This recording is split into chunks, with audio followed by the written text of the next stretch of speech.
Hey guys, welcome to resource point. This is Rishika और आज अभी हम लोग डिस्कस करने वाले हैं इनसाइट आईएएस की क्विज जो कि मई मंथ की है। तो चलिए स्टार्ट करते हैं आज हम लोग। और आज हम लोग स्टार्ट करेंगे गवर्नमेंट स्कीम्स की। तो गवर्नमेंट स्कीम्स में आज हम लोग 10 क्वेश्चंस देखने वाले हैं। आप लोग को कितने टोटल मार्क्स आते हैं ज़रूर मेरे साथ कमेंट बॉक्स में शेयर कीजिए। अगर आप लोग को प्रीवियस लेसन देखनी है तो बस एक काम कीजिए, मेरे चैनल को सब्सक्राइब कीजिए और प्लेलिस्ट में आकर आप लोग देख सकते हो। तो चलिए स्टार्ट करते हैं हम लोग अपनी आज की लेसन। तो स्टार्ट करते हैं हम लोग गवर्नमेंट स्कीम्स के फर्स्ट क्वेश्चन के साथ। यहाँ पे आपको बताना है कि क्या क्या यहाँ पे कंपोनेंट है सागरमाला प्रोग्राम की। तो फर्स्ट है यहाँ पे कि पोर्ट मॉडर्नाइजेशन करनी है और न्यू पोर्ट डेवलपमेंट भी करनी है। सेकंड है कि पोर्ट लिंक्ड इंडस्ट्रियलाइजेशन करनी है। थर्ड है कि कोस्टल कम्युनिटी यहाँ पे डेवलपमेंट करनी है। और फोर्थ है कि coastal shipment and inland waterways transport करना है। तो इसमें से कौन कौन से कंपोनेंट है सागरमाला प्रोजेक्ट का, ये आपको बताना है। फर्स्ट सेकंड थर्ड फोर्थ या फिर फर्स्ट सेकंड थर्ड फोर्थ। तो यहाँ पे अगर करेक्ट की बात करूँ तो सागरमाला प्रोग्राम यानी कि आप लोग जो है इस तरीके से देखोगे कि सागरमाला ओशन में जो है हर तरीके का कनेक्टिविटी होनी चाहिए। तो ओशन में सबसे पहले पोर्ट में कनेक्टिविटी होनी चाहिए, जहाँ जहाँ पे ज़रूरत है वहाँ न्यू पोर्ट बनाए जाएंगे और जो पुराने पोर्ट है उसको मॉडर्नाइज किया जाएगा। साथ ही हर एक बंदरगाह को यहाँ पे इंडस्ट्री तक जोड़ा जाएगा। कोस्टल कम्युनिटी डेवलपमेंट की जाएगी, कोस्टल शिपमेंट किया जाएगा, इनलैंड वाटरवेज ट्रांसपोर्ट की जाएगी। तो ये सारे कंपोनेंट इसमें इंक्लूड है। So D is the correct option. और भी देखते हैं, मेरे आंसर देने से पहले आप लोग अपने आंसर को ज़रूर टिक मार्क कर लीजिएगा। सागरमाला प्रोग्राम की बात करूँ तो ये एक फ्लैगशिप प्रोग्राम है। और प्रोग्राम किसका है तो मिनिस्ट्री ऑफ शिपिंग का है, जिसमें कि पोर्ट लेड डेवलपमेंट हमारे कंट्री में करना है। और आप लोग कोस्टल एरिया अगर देखोगे तो 7,500 किलोमीटर लॉन्ग हमारा कोस्टल एरिया है। 7,500 किलोमीटर हमारी लॉन्ग कोस्ट लाइन है। 14,500 किलोमीटर जो है हमारा पोटेंशियल नेविगेबल है, आपको देखने को मिलेगा वाटरवेज। और स्ट्रैटेजिक लोकेशन है इंटरनेशनल मैरीटाइम ट्रेड रूट। तो इतने सारे चीज़ हमारे जो है आपको कोस्ट लाइन में देखने को मिलेंगे, ठीक है। तो इसी को यहाँ पे और ज़्यादा बेटरमेंट करने के लिए आपका सागरमाला प्रोग्राम लाया गया है। बट इसमें कंपोनेंट क्या क्या है ये चीज़ें आप लोग को ध्यान में रखना है। ये सारे कंपोनेंट तो हम लोग देख लिए हैं। और पोर्ट कनेक्टिविटी यहाँ पे इन्हांस करना है, ये एक और कंपोनेंट है, इसको भी ध्यान रखिएगा। विज़न अगर हम लोग सागरमाला प्रोग्राम का देखें तो सबसे पहला विज़न यही है कि हमारे यहाँ जो कॉस्ट है ट्रांसपोर्टेशन का, जो डोमेस्टिक कार्गो का होता है वो भी आपका, यानी कि एक सेकेंड, हाँ, कॉस्ट को यहाँ पे कम करना है। जो डोमेस्टिक आप लोग देखोगे जैसे ये देखिए कि इस तरीके से मान लीजिए कि केरल में कोई पोर्ट है, ठीक है, लेकिन इंडस्ट्री थोड़ा इनर एरिया में। तो ये क्या होता है कि यहाँ पे हमारे सामान जो है अनलोड होते हैं और उसके बाद ये जो है आपका इंडस्ट्री तक जाता है। तो यहाँ पे क्या होता है ना कि यहाँ पे कनेक्टिंग नहीं है। इट मीन्स कि इंडस्ट्री को यहाँ पे आज तक जो है पोर्ट में बहुत कम जगह आपको कनेक्टिविटी देखने को मिलेगा। तो इसलिए एक कंपोनेंट है कि हर एक इंडस्ट्री को पोर्ट तक कनेक्ट करना है, जिससे क्या होगा ना कि यहाँ पे आपका ट्रैवल डिस्टेंस भी कम हो जाएगा और इससे कॉस्टिंग भी कम लगेगी। टाइम कॉस्ट जो एग्जिम कंटेनर मूवमेंट का है ये भी ऑप्टिमाइज़ किया जाएगा, यानी कि एक्सपोर्ट इम्पोर्ट ये भी आपका यहाँ पे ऑप्टिमाइज़ किया जाएगा। तो इन सारे बातों पर यहाँ पे ध्यान दी जाएगी। Okay, coming to the next question, काफ़ी इंपॉर्टेंट है, फार्मर प्रोड्यूसर ऑर्गेनाइजेशन। देखिए फार्मर्स के लिए जो है बहुत बड़ी बात यहाँ पे है कि फार्मर्स प्रोड्यूसर ऑर्गेनाइजेशन बनाई जा रही है, यानी कि एक क्लस्टर ऑफ फार्मर्स आपको देखने को मिलेगा, जहाँ पे ये अपना ही खुद का जो है काफ़ी सारी चीज़ें इसमें रखी गई है, काफ़ी सारी कंपोनेंट रखी गई है, जिससे कि यहाँ पे फार्मर्स का यहाँ पे और भी ज़्यादा जो है वेलफेयर हो सके। साथ ही साथ फार्मर्स की जो इनकम की इंक्रीज़ करने की बात की जा रही है, यहाँ ये भी यहाँ पे देखने को मिलेगा। तो क्या क्या एक्टिविटीज़ यहाँ पे इंक्लूड है फार्मर प्रोड्यूस ऑर्गेनाइजेशन में, तो ये देख लेते हैं। सबसे पहला है कि यहाँ पे टेक्नोलॉजी और इनोवेशन को रखा गया है। ब्रांड बिल्डिंग किया जाएगा, पैकेजिंग अच्छे से की जाएगी, लेबलिंग होगी और यहाँ पे फूड्स का जो है इनके जो क्रॉप वगैरह है फसल का उसको स्टैंडर्डाइज किया जाएगा। थर्ड है कि कमोडिटी एक्सचेंज में भी यहाँ पे आपको कमोडिटी एक्सचेंज में भी पार्टिसिपेशन होगा। और फोर्थ है कि एक्सपोर्ट भी किया जाएगा। तो करेक्ट कोड आपको बताना है first second third, first and second, second third fourth, first second third fourth. तो इसके अलावा और भी यहाँ पे आपका एक्टिविटीज़ रखा गया है, लेकिन ये सारे एक्टिविटीज़ बिल्कुल करेक्ट है। सो हमारा करेक्ट ऑप्शन यहाँ पे डी हो जाएगा।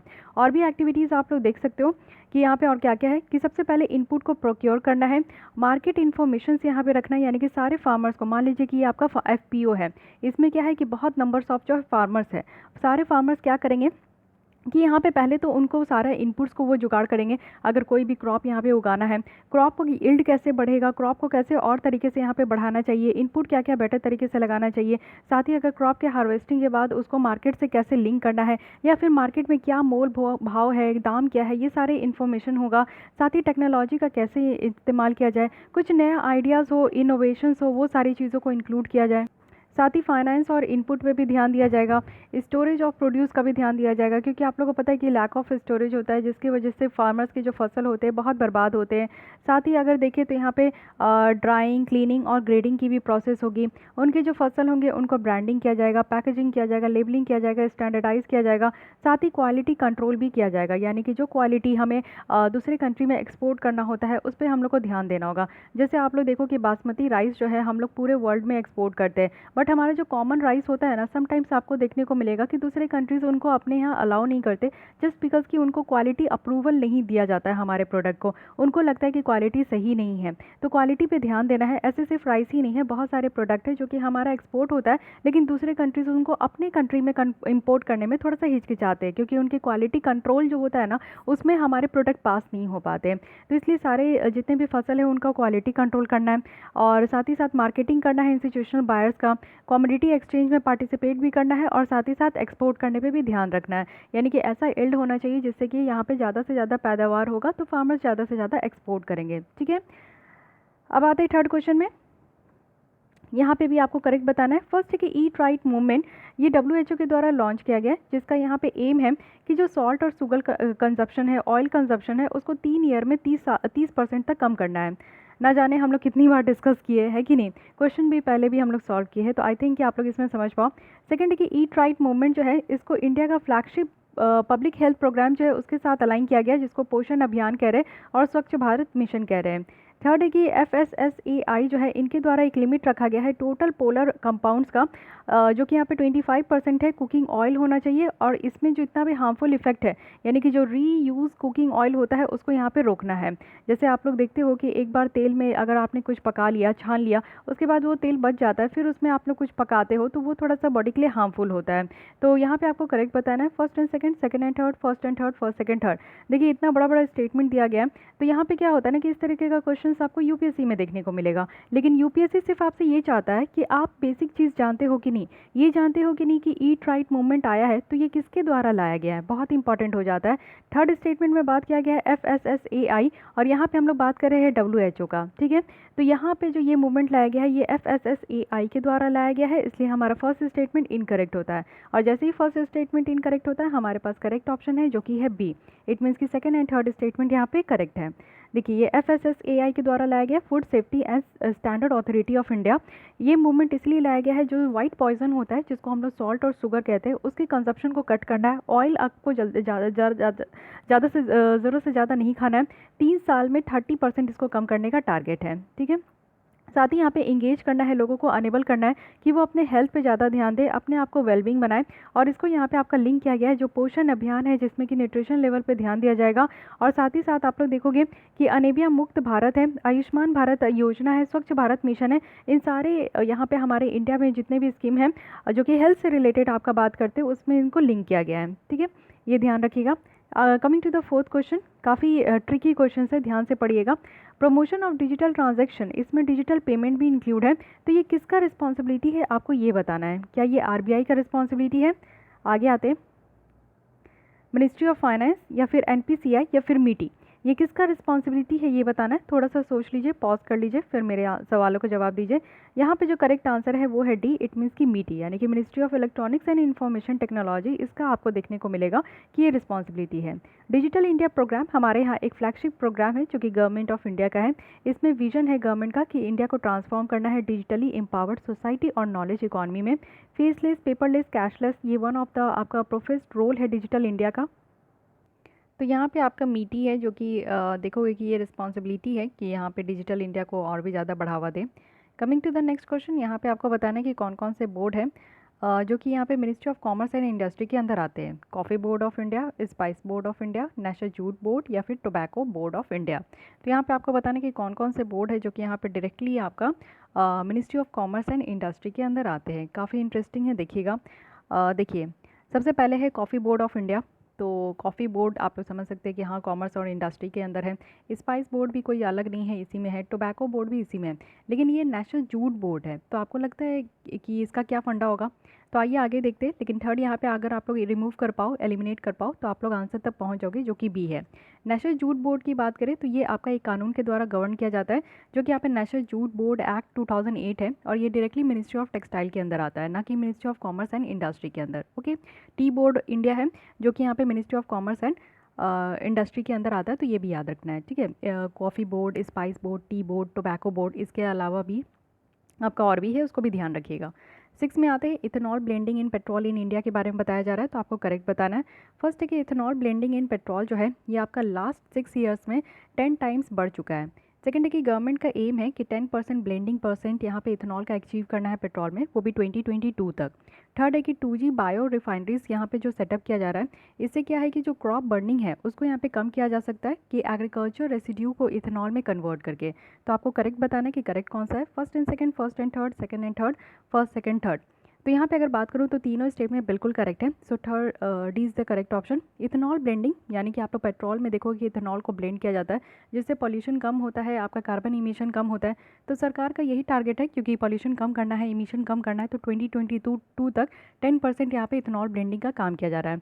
तो 2G बायो रिफाइनरीज जो सेटअप किया गया है, इसमें क्या है कि जो क्रॉप बर्निंग होता है, यानी कि क्रॉप रेसिड्यू बर्निंग होता है, उससे भी पॉल्यूशन बहुत ज़्यादा बढ़ता है। तो ये नहीं होगा। अब क्या होगा कि एग्रीकल्चर जो रेसिड्यू हो जाता है, रह जाता है, उसको यहाँ पे इथेनॉल में कन्वर्ट कर दिया जाएगा, तो यहाँ पे क्रॉप बर्निंग का भी प्रॉब्लम जो है सॉर्ट आउट हो जाएगा। तो ये भी करेक्ट है, तीनों यहाँ पे करेक्ट स्टेटमेंट है। आइए कुछ और देख लेते हैं, इसमें अगर कुछ और बातें हैं तो इथेनॉल ब्लेंडिंग परसेंटेज अगर हम लोग देखें 17 जून 2019 को, तो ये 6% तक ये इंक्रीज़ हो गया है। तो ये इसलिए ये आपको ध्यान में रखना है। आइए नेक्स्ट क्वेश्चन की तरफ बढ़ते। करेक्ट आपको बताना है। फर्स्ट है कि जो यहाँ पे कंट्रीब्यूशन है कॉर्पोरेट के द्वारा पीएम केयर्स फंड में और चीफ मिनिस्टर रिलीफ फंड में, ये कंसीडर किया जा रहा है सोशल वेलफेयर, जो कि आपका कंपनीज एक्ट 2013 के अंदर है। सेकंड है कि अगर हम लोग कंपनीज एक्ट 2013 के अकॉर्डिंग देखें तो हर एक कंपनी जिनका यहाँ पे नेट वर्थ 500 करोड़ है और टर्नओवर 1000 करोड़ है या फिर इससे ज़्यादा है, या फिर मिनिमम नेट प्रॉफिट आपका 5 करोड़ है इमीडिएट प्रिसीडिंग आपका जो यहाँ पे फाइनेंशियल ईयर है, तो उसको यहाँ पे CSR एक्सपेंडिचर करना होगा, यानी कि कॉर्पोरेट सोशल रिस्पॉन्सिबिलिटी एक्सपेंडिचर करना होगा। तो इन दोनों में आपको बताना है कि करेक्ट स्टेटमेंट कौन सा है, first only, second only, both, या फिर नीदर। तो यहाँ पे अगर मैं करेक्ट की बात करूँ तो फर्स्ट स्टेटमेंट इनकरेक्ट है, सेकंड यहाँ पे करेक्ट है, सो हमारा करेक्ट ऑप्शन यहाँ पे बी हो गया। आइए देखते हैं। मिनिस्ट्री ऑफ कॉर्पोरेट अफेयर्स के द्वारा यहाँ पे इशू था एक फ्रीक्वेंट आस्क ये क्वेश्चन आंसर था कि यहाँ पे CSR की एक्टिविटीज़ की क्या क्या है कोविड-19 को फाइट करने के अगेंस्ट में। तो यहाँ पे कंट्रीब्यूशन देखा गया कि पीएम केयर्स फंड में कंट्रीब्यूशंस है और ये क्वालिफाई हो गया CSR जैसा, और फंड जो भी यहाँ पे चीफ मिनिस्टर रिलीफ फंड में दिया गया है ये यहाँ पे CSR जैसा क्वालिफाई नहीं हो पाया, तो इसलिए फर्स्ट स्टेटमेंट यहाँ पे इनकरेक्ट है। ठीक है,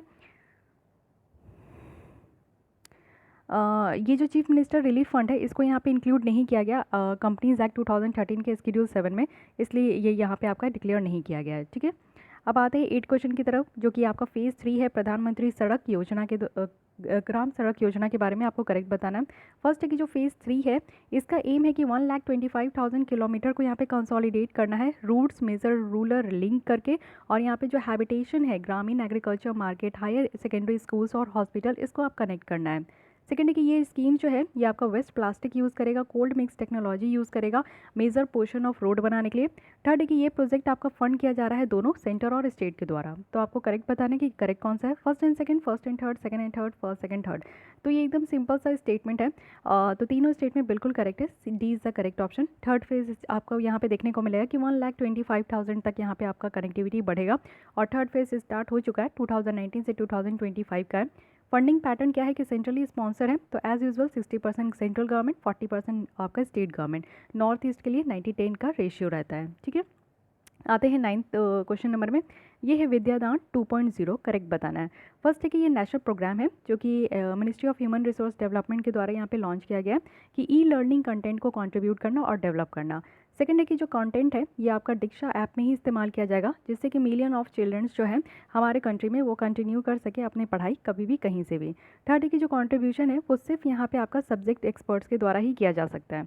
तो ये एक ट्रिकी स्टेटमेंट है, तो ये बताइए कि करेक्ट है कि नहीं। First and second, first and third, second and third, first second third. तो थर्ड स्टेटमेंट ऐसे ही इनकरेक्ट है, ये कैसे हो सकता है। तो हमारा करेक्ट ऑप्शन ए हो गया। आइए देख लेते हैं। ये याद रखना है, विद्यादान 2.0 ई लर्निंग कंटेंट कंट्रीब्यूशन है। साथ ही ये दीक्षा ऐप है जो कि ऑनलाइन एजुकेशन पे फोकस करता है। ये प्रोग्राम आपका लॉन्च किया गया है जिससे कि ई लर्निंग कंटेंट जो है वो बच्चों तक पहुँचे, जो कि आपका स्कूल और हायर एजुकेशन में है। और कोविड-19 को देखते हुए ये काफ़ी ज़्यादा फेमस हुआ था। दीक्षा प्लेटफॉर्म है ministry of human resources development का, जो कि 2017 से ऑपरेट हो रहा है 30 स्टेट और यूनियन टेरिटरीज़ में। और कंट्रीब्यूशन जो यहाँ पे किया जा रहा है एजुकेनिस्ट है, सब्जेक्ट एक्सपर्ट है, स्कूल है, कॉलेज है, यूनिवर्सिटीज़ है, इंस्टीट्यूशन है, गवर्नमेंट है, नॉन गवर्नमेंट ऑर्गेनाइजेशन है, इंडिविजुअल है। तो बहुत सारे यहाँ पे इंक्लूड है, तभी जाके इस तरीके का ऑनलाइन प्लेटफॉर्म चल रहा है। ऐसे थोड़ी कि अकेले सिर्फ यहाँ पे सब्जेक्ट एक्सपर्ट होंगे उन्हीं के द्वारा चल रहा है, ठीक है। तो आइए 10th क्वेश्चन में चलते हैं। स्वामित्व योजना करेक्ट आपको बताना है। फर्स्ट है कि स्वामित्व योजना का मतलब है कि यहाँ पे एक रिकॉर्ड क्रिएट करना है लैंड ओनरशिप का, वो भी रूरल एरिया में मॉडर्न टेक्नोलॉजी का इस्तेमाल करके, जैसे कि ड्रोन वगैरह का इस्तेमाल करके। सेकंड है कि प्रॉपर्टी कार्ड, जो कि आपका हर एक प्रॉपर्टी का होता है विलेज में, उसको यहाँ पे स्टेट के द्वारा प्रिपेयर किया जाएगा और प्रॉपर्टी ओनर को दिया जाएगा। थर्ड है कि ये स्कीम जो है आपका पंचायती राज मिनिस्ट्री के द्वारा पायलटेड किया जाएगा, यानी कि इसको इससे इनके द्वारा यहाँ पे देखा जाएगा। First and second, first and third, second and third, first second third. तो आपको यहाँ पे करेक्ट बताना है। तो करेक्ट ये तीनों है, इट मीन्स कि तीनों स्टेटमेंट यहाँ पे करेक्ट है। स्वामित्व योजना को अच्छे से देख लीजिए। ये आपका ओनरशिप स्कीम है कि जो रेसिडेंशियल लैंड ओनरशिप है ग्रामीण क्षेत्र में, उनको यहाँ पे मैप करना है और मॉडर्न टेक्नोलॉजी का इस्तेमाल करके। साथ ही स्वामित्व योजना का मतलब ही है कि यहाँ पे आपका जो लैंड ओनरशिप है उसको यहाँ पे क्रिएट करना है, पंचायती राज मिनिस्ट्री के अंदर है। यहाँ पे आप देखोगे कि यहाँ पे ओनरशिप राइट प्रोवाइड करने के लिए है और न्यू टेक्नोलॉजी को इस्तेमाल किया जाएगा। सेंट्रल जो पंचायती राज मिनिस्ट्री, सर्वे ऑफ इंडिया है, पंचायती राज डिपार्टमेंट है, रेवेन्यू डिपार्टमेंट है, इन सबको यहाँ पे लिंक किया जाएगा। प्रॉपर्टी कार्ड होगा हर एक प्रॉपर्टी का जिसका भी विलेज में है, और ये स्टेट के द्वारा बनाया जाएगा। तो ये सारी बातों को आपको ध्यान रखना है। ओके, सो गाइज हमारे 10 क्वेश्चन कंप्लीट हो गए। आउट ऑफ 10 आपको कितने आए ज़रूर बताइएगा। मुझे नहीं लगता कि बहुत ज़्यादा टफ क्वेश्चन थे, एक दो क्वेश्चन को छोड़ के बाकी सारे क्वेश्चन आपको आना चाहिए, अगर आप मेरे साथ रेगुलर इसी तरीके से मॉर्निंग में प्रैक्टिस कर रहे हो तो आपको ये लेसन अगर अच्छा लगता है तो प्लीज़ लाइक कीजिए, अपने दोस्तों के साथ शेयर कीजिए। फिर भी कोई डाउट, कोई सजेशंस है तो आप लोग कमेंट कर सकते हैं। एंड मेक श्योर कि आपने मेरे चैनल को सब्सक्राइब कर लिया है। Thank you.